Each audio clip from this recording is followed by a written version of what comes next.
Ermənistanda beynəlxalq sülh və rifah naminə Tramp marşrutu layihəsini həyata keçirmək üçün Ermənistan ABŞ birgə müəssisəsi olan Trip Company qeydiyyatdan keçiriləcək. Bu barədə Ermənistanın baş naziri Nikol Paşinyan Almaniya Xarici Siyasət Cəmiyyətində çıxışı zamanı bildirib. Onun sözlərinə görə şirkət nəqliyyat şəbəkəsinin tikintisinə 2026-cı ildə başlayacaq.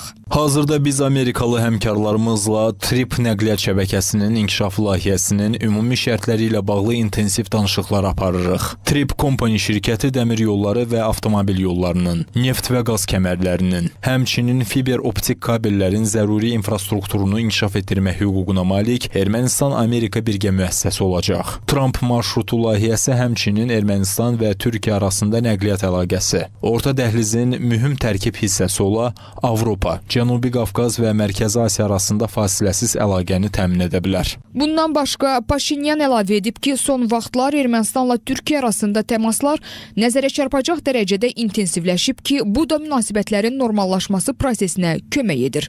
Onun sözlərinə görə Ermənistan-Türkiyə münasibətlərinin normallaşması, Ermənistan və Azərbaycan arasında sülh, Trip layihəsi, Gürcüstan və İranla mehriban qonşuluq münasibətləri və Rusiya ilə konstruktiv dialoq, Cənubi Qafqazı şimal-cənub və şərq-qərb marşrutu ilə yanaşı ən cəlbedici tranzit dəhlizlərindən biri kimi təqdim edə bilər.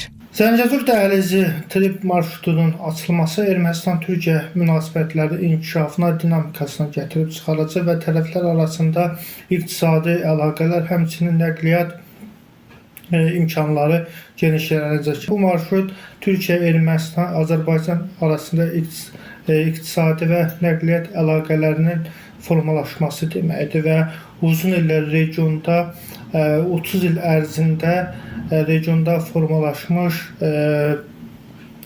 işğal prosesinin sona çatması, həmçinin Ermənistanın blokadadan çıxması, Türkiyə, Ermənistan, Azərbaycanın nəqliyyat əməkdaşlığının əsasını qoyacaq və bu regionda yeni bir siyasi və iqtisadi transformasiyadır və bu proses təbii ki, Cənubi Qafqaza təhlükəsizlik təmin edəcək və digər ölkələrin, Türkiyə, Ermənistan, Azərbaycan nəqliyyat formatına digər ölkələrin təzyiqlərində neytrallaşdıracaq.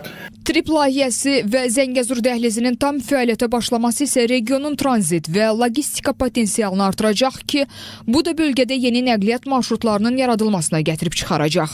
Dəhliz Azərbaycanı Türkiyə və Avropa, eləcə də Mərkəzi Asiya ölkələri ilə birləşdirəcək.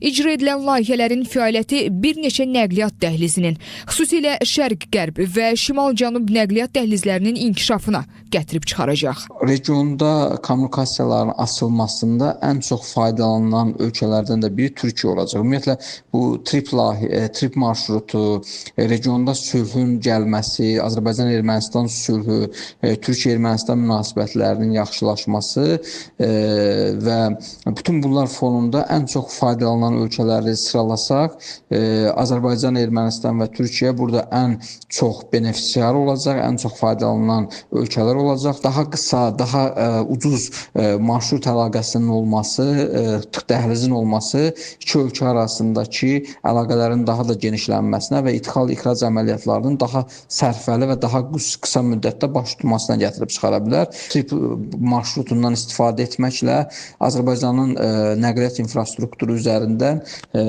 dünyaya, Rusiyaya birbaşa əlaqənin formalaşması və Mərkəzi Asiyaya daha qısa məsafədən faydalana bilər. Bu, həm də Ermənistanın ixrac əməliyyatları üçün çox faydalıdır. Trip layihəsinin işə düşməsindən sonra ölkədə bu Qafqazın, həm də Türkiyənin tarixində yeni inkişaf mərhələsi yaranacaq. Eyni zamanda Türk dövlət təşkilatları üçün də ticarətin genişlənməsi, investisiya axınlarının genişlənməsi üçün yeni imkanlar yaranmış olacaq.